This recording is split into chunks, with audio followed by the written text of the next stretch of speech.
देश के प्रधानमंत्री ने भूमि पूजन कर नींव रखी थी। राम मंदिर ट्रस्ट का कहना है कि 2023 तक रामलला मंदिर के गर्भगृह में विराजमान हो जाएंगे और 2025 तक राम मंदिर पूर्णतः तैयार हो जाएगा। मंदिर के पूरे प्रांगण में जहां 1100 करोड़ खर्च होंगे, वहीं मंदिर के निर्माण में 300 से 400 करोड़ रुपए खर्च होने का अनुमान है।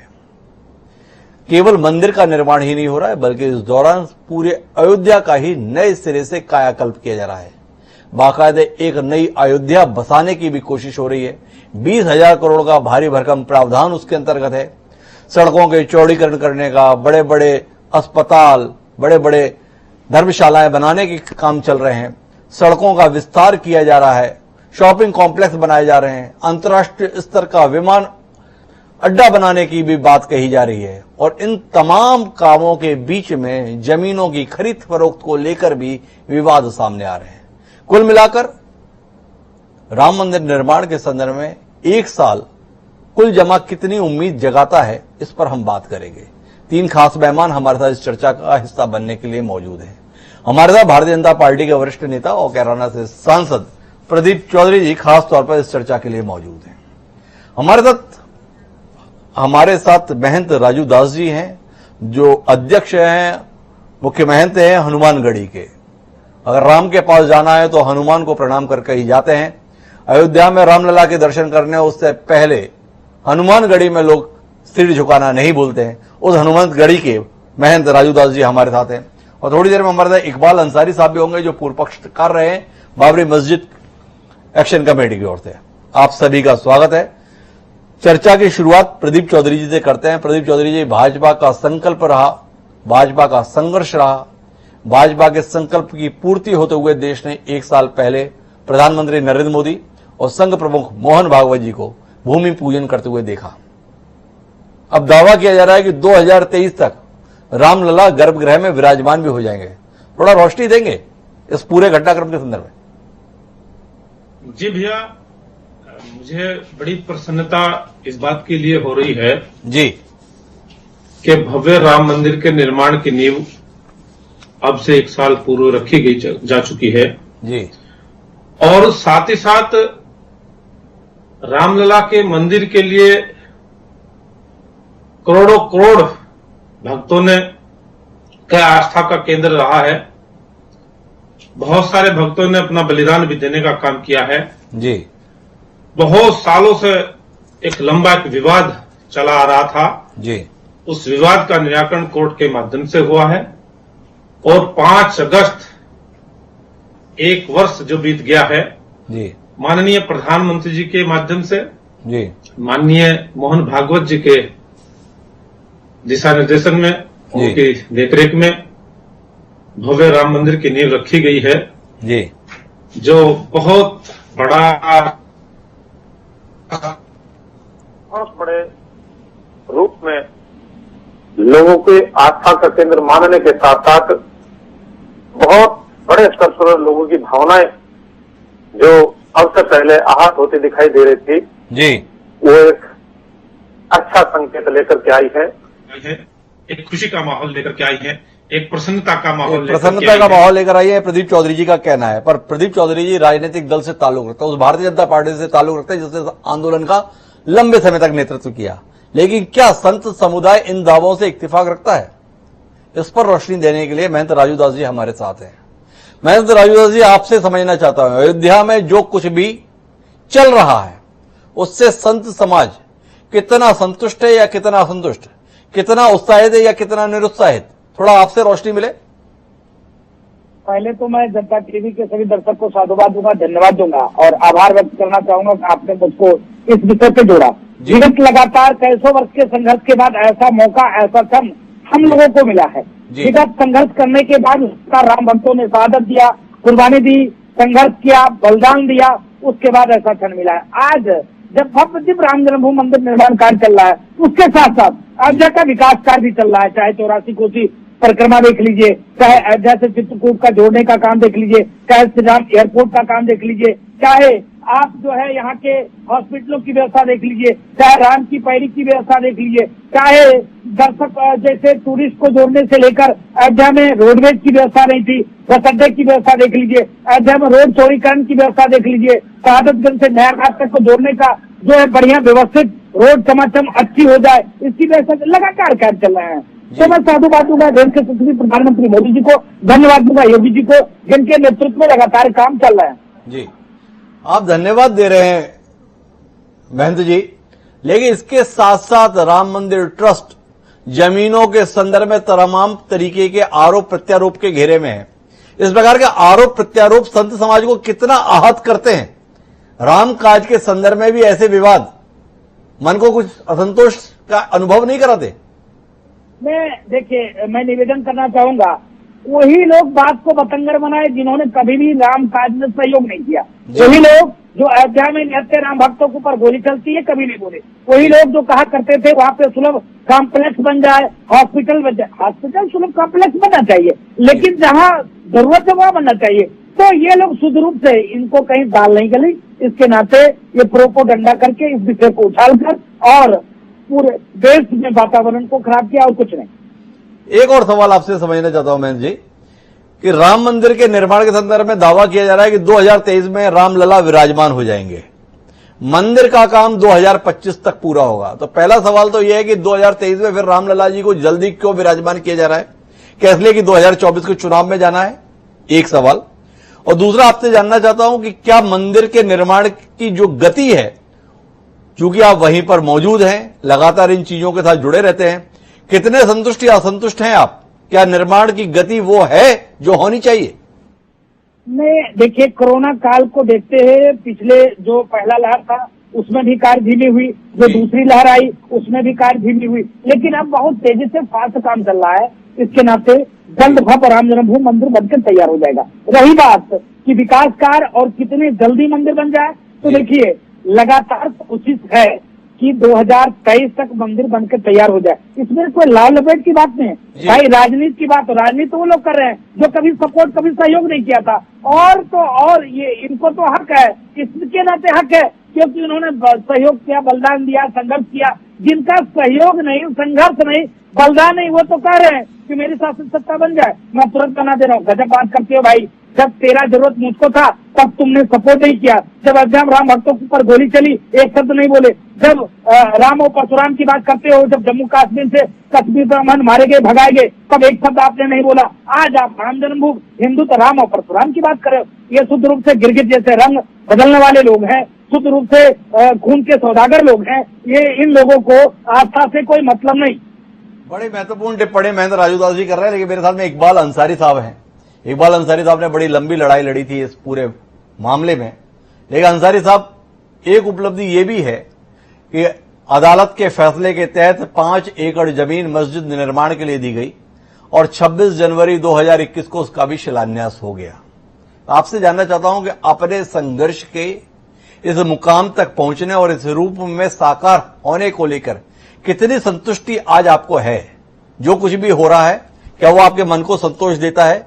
क्या इस देश की जो सभ्यता और संस्कृति है उसके अनुरूप ही ये काम हो रहा है या कोई और राय आपकी है? देखिए, ये 5 एकड़ जमीन जो है मस्जिद के लिए रौनाही में दी गई जी। मुसलमान संतुष्ट है, हम भी संतुष्ट हैं जी, लेकिन सवाल वहाँ जो है जहाँ मस्जिद बन रही है, इससे पहले हमने ये भी कहा था कि ऑलरेडी वहाँ 22 मस्जिदें हैं जी, वहाँ मस्जिद की भी जरूरत नहीं है जी। वहाँ तो खेती की जाए और जो अनाज पैदा हो वो हिंदू और मुसलमानों में, गरीबों में बांटा जाए जी। ये हमारी पर्सनल राय थी और मुसलमानों की भी राय थी जी, क्योंकि जहाँ जो है मस्जिद नमाज पढ़ने के लिए होती है, मस्जिद को खाली नहीं होना चाहिए जी। जब वहाँ मस्जिद बनाई जा रही है, एक मस्जिद छोटी सी बना दी जाए जी। लेकिन इतना जो है जिस तरीके से हमारे यहाँ जफर फारूक की बात करते हैं, इतना हाई फाई बात करते हैं, विदेशी नक्शा लाते हैं, वहाँ ऐसी मस्जिदों की जरूरत भी नहीं है। मस्जिद अल्लाह का घर है और मस्जिद नुमाइश नहीं होती।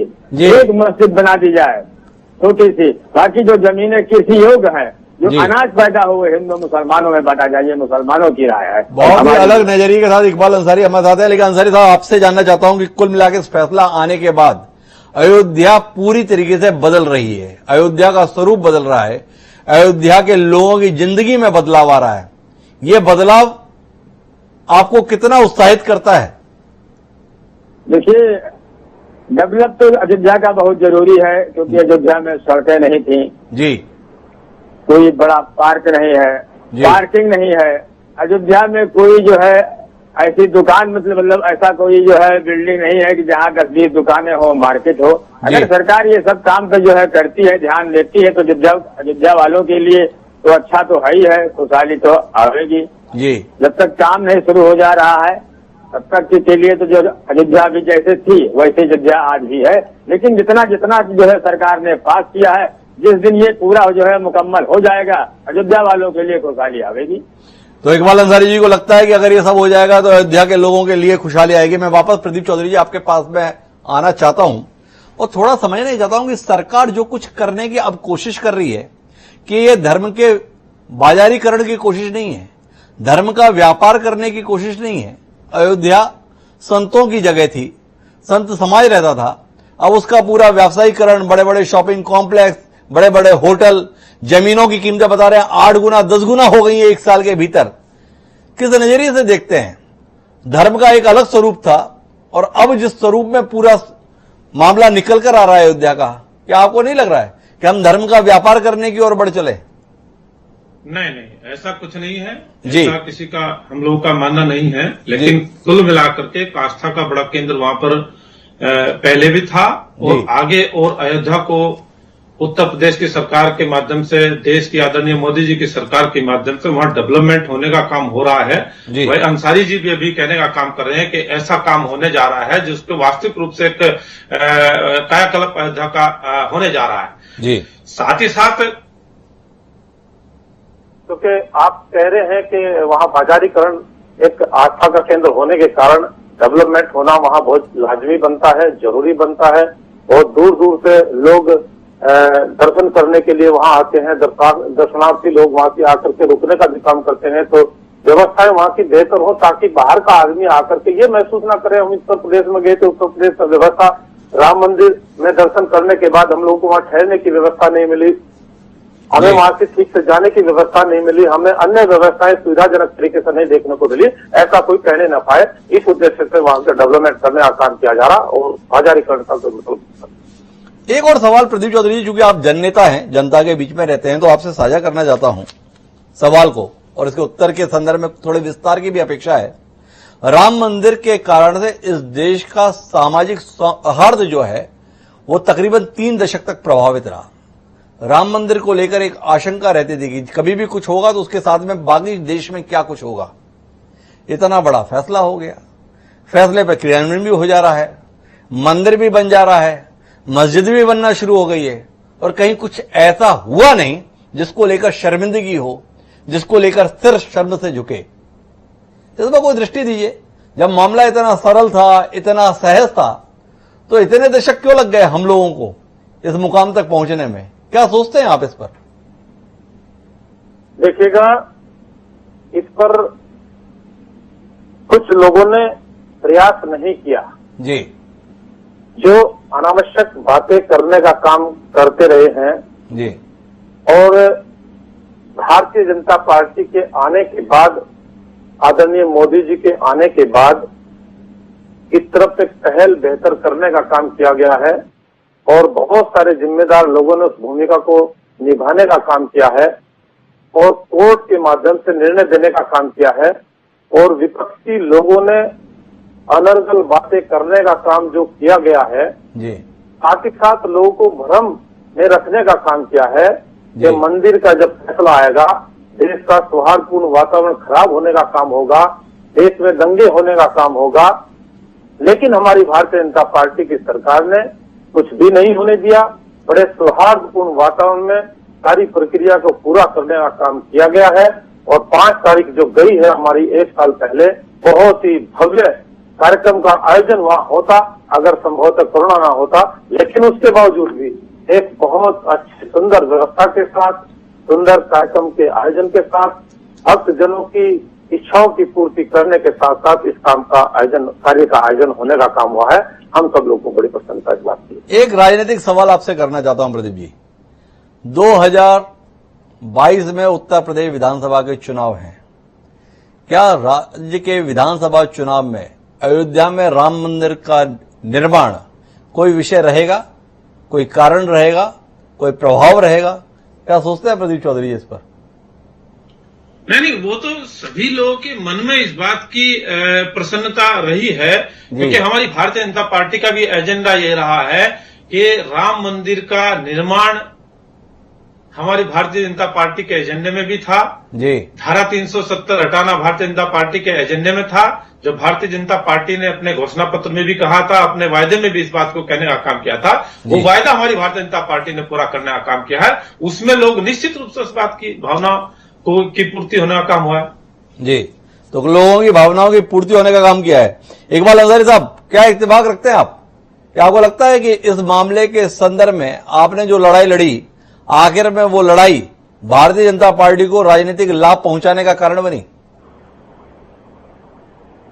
देखिए, राजनीतिक तो करने वाले तो हमेशा करते ही रहेंगे जी। लेकिन सवाल जहां मुकदमे का रहा, मुकदमा हम हिंदुस्तान का संविधान मानते हैं। कोर्ट ने जो भी फैसला किया हमने उसको माना जी। हमें चाहते हैं कि अगर लोग राजनीति कर रहे थे, फैसला आ गया, अब जो है मंदिर और मस्जिद की राजनीति खत्म हो गई। अब लोगों को चाहिए कि अच्छा काम करें और एक दूसरे का लोग जो है भला चाहें और सरकार वो भी जो काम करे कि जिससे हिंदू मुस्लिम सिख ईसाई सारे लोग को उसमें खुशहाली आवे, रोजगार बढ़े। मंदिर का काम तो हो ही रहा है, अयोध्या धर्म की नगरी है जी। अच्छी बात है कि कोर्ट ने फैसला कर दिया, सारे हिंदू मुसलमानों ने उसका सम्मान किया। अब रही विकास की बात, अयोध्या में विकास तो बहुत जरूरी है, विकास होना चाहिए और धर्म से अब राजनीति नहीं होना चाहिए, क्योंकि एक मसला इतना दिन तक रहा। कोर्ट ने जो है फैसला किया, चाहे देर किया चाहे सवेर किया, जो कुछ भी हुआ अब ये मसला खत्म हो चुका है जी। अब इससे राजनीति जो है लोग जो है अब नहीं कर पाएंगे। अब चलिए मंदिर का काम शुरू हो गया है, मंदिर बन रहा है जी। एक बात और जानने में दिलचस्पी है अंसारी साहब, राम मंदिर के निर्माण के लिए आह्वान किया, लोग खुले मन से सहयोग करने के लिए तत्पर हैं। हजारों हजार करोड़ रुपए का चंदा इकट्ठा भी हो गया, राम मंदिर का निर्माण बड़े भव्य तरीके से हो भी रहा है। आप मस्जिद के संदर्भ में बहुत इत्तेफाक नहीं रखते हैं, पर कुल मिलाकर मस्जिद की आधारशिला रखी जा चुकी है और उस मस्जिद को बाकायदा पूर्व स्वतंत्रता संग्राम सेनानी मौलवी अहमदुल्लाह शाह के नाम पर रखा गया है। क्या उसके लिए भी आपके समुदाय के लोग उसी उत्साह से, उसी उदारता से सहयोग करने के लिए तत्पर हैं जिस तरीके से मंदिर निर्माण के लिए कोशिशें चल रही हैं?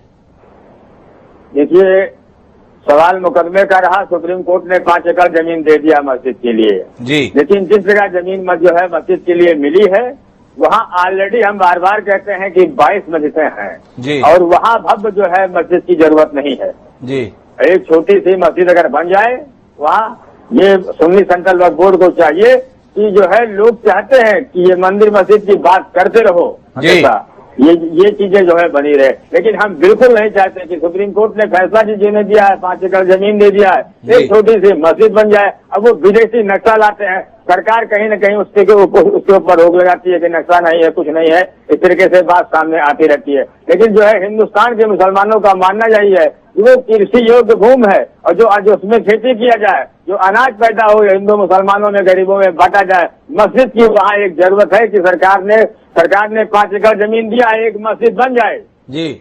लेकिन मस्जिद इस तरीके से न बनाई जाए। बड़ा ही उदारवादी नजरिया इकबाल अंसारी साहब साझा कर रहे हैं। प्रदीप चौधरी जी, उनके इस विचार के संदर्भ में आपका भी कोई नजरिया है? उनका कहना है कि 22 मस्जिदें उस इलाके में पहले से हैं, बनानी भी है, छोटी सी बना लो, बाकी जमीन पे खेती कर लो, भूखे पेटों को निवाला मिलेगा, वो ज्यादा जरूरी है। क्या कहेंगे प्रदीप जी इस दृष्टिकोण के संदर्भ में? स्वागत करते हैं, समर्थन करते हैं, साकार करने की कोशिश करेंगे? बिल्कुल, वो तो उनकी इच्छा है, वो जैसे उसको इस्तेमाल में लाएं या जैसे भी करें जी, तो उनका अपना खुद का काम है जी। पर आपका भी तो कोई नजरिया होगा, आप स्वागत करते हैं इस नजरिए का, विरोध करते हैं? हमारा नजरिया बिल्कुल स्पष्ट है। सौहार्दपूर्ण वातावरण में बहुत अच्छा फैसला आया दोनों पक्षों ने सहर्ष उसको स्वीकार करने का काम किया है और बड़ी प्रसन्नता दोनों पक्षों में, उधर के लोग भी प्रसन्न है, इधर के लोग भी प्रसन्न है। अपनी प्रसन्नता की अपनी खुशी का इजहार करने का काम लोग कर रहे हैं। एक बात पे आपका नजरिया चाहिए प्रदीप जी, इतना पावन काम हो रहा है, इतना बड़ा काम हो रहा है, इतने बड़े बड़े लोगों की मौजूदगी में काम हो रहा है, पर इसके बीच में भारतीय जनता पार्टी से जुड़े हुए लोग जमीनों के खेल में शामिल बताए जा रहे हैं। ऐसे प्रकरण भी साझा होते हैं। आप जैसे राजनेता के मन में कितना कष्ट आता है इस प्रकार की खबरों से, इस प्रकार के वाकयों से, इस प्रकार के दृष्टांतों से। चंपत राय जिन्होंने अपना पूरा जीवन समाज के लिए समर्पित कर दिया, वह आपकी पार्टी के कुछ नेताओं के चलते जवाब तलब की स्थिति से गुजर रहे हैं। क्या कहेंगे प्रदीप जी इसके लिए? मैं इस बारे में कुछ ज्यादा कुछ कहने की स्थिति में नहीं हूँ, ना मैं इतना डीपली इसमें ज्यादा कुछ समझ पाया हूँ, लेकिन इतना जरूर कहता हूँ ऐसा कुछ नहीं है, सब अनावश्यक तरह की बातें हैं, सब एक पॉलिटिकल इशू बनाने की कोशिश लोग कर रहे हैं। इसको पॉलिटिकल इशू बनने का कोई मतलब नहीं बनता है। देखिए, आप इस प्रकार का कोई नजरिया तो रखते होंगे कि ट्रस्ट को विवादों से परे रहना चाहिए, ट्रस्ट को इस प्रकार के छोटे मामलों से बचना चाहिए। क्या अपेक्षा रखते हैं आप जैसे लोग? बिल्कुल स्पष्ट रखते हैं, स्पष्ट अपना मंतव्य रखते हैं कि इस प्रकार की बातें कहीं जो आती हैं तो वो सरासर उचित नहीं है, किसी भी दृष्टिकोण से उचित नहीं है। तो प्रदीप चौधरी जी भी इस बात से इत्तेफाक रखते हैं कि इस प्रकार के बातें नहीं आनी चाहिए। कुल मिलाकर सबकी भावना यही है कि एक लंबे संघर्ष के बाद एक सौहार्दपूर्ण वातावरण में राम मंदिर की बहुप्रतीक्षित है कि 2023 में गर्भगृह का निर्माण और रामलला की प्राण प्रतिष्ठा उस गर्भगृह के अंदर हो जाएगी। 2025 तक पूरा मंदिर भव्य स्वरूप में, साकार स्वरूप में देश और दुनिया के सामने प्रस्तुत हो जाएगा। हम शुभकामनाएं दे सकते हैं कि जिस प्रकार का दावा ट्रस्ट कर रहा है उसे हम साकार होते हुए देखेंगे। साथ ही हमारे साथ में अंसारी साहब ने जिस प्रकार के ख्यालात जाहिर किए हैं, इस प्रकार के ख्यालात अगर समुदाय के बाकी लोगों के भी रहे तो निश्चित रूप से जो एक सामाजिक सद्भाव की उम्मीद हम जगाते रहते हैं उसे साकार होते हुए भी देख सकें। आप तीनों मेहमानों का बहुत बहुत धन्यवाद इस अहम चर्चा का हिस्सा बनने के लिए। समय है अब आज के शेर का। मंदिर कितना बना, कहां तक बना, कहां तक पहुंचा, अयोध्या में क्या हुआ, कितना हुआ, यह बहुत महत्वपूर्ण मसला नहीं है, क्योंकि संकल्प इस देश को सर्वोच्च शिखर पर पहुंचाने का है। और इसी को ध्यान में रखते हुए बशीर बद्र साहब ने एक कमाल का शेर कहा। वो शेर आज इस मौके पर आपसे साझा करते हैं। बशीर बद्र साहब ने कहा कि जिस दिन से चला हूं मेरी मंजिल पे नजर है, कि जिस दिन से चला हूं मेरी मंजिल पे नजर है, आंखों ने कभी मील का पत्थर नहीं देखा। तो इस भारत देश के संदर्भ में जिसके अतीत की कहानियां हमने सुनी है विश्वगुरु के संदर्भ में होने की, सपना आजकल हम इसके एक बार फिर विश्वगुरु होने के संदर्भ में देखते हैं। और वो सपना किसी मंदिर के पूरा होने से या किसी एक प्रांत में धारा 370 की समाप्ति हो जाने से नहीं पूरा होता है। वो सपना तो पूरा तभी होगा जब इस देश में रहने वाले किसी भी आंख में दुख के चलते कोई आंसू नहीं आएगा। उस सपने को साकार होने का संकल्प हम सबका होना चाहिए, और जब तक वो संकल्प पूरा ना हो जाए तब तक अपनी सफलताओं पर मुग्ध नहीं होना चाहिए। इस कामना के साथ आज के इस कार्यक्रम में इतना ही। कल फिर मिलते हैं नए विषय के साथ। मुझे दीजिए इजाजत। सादा प्रणाम।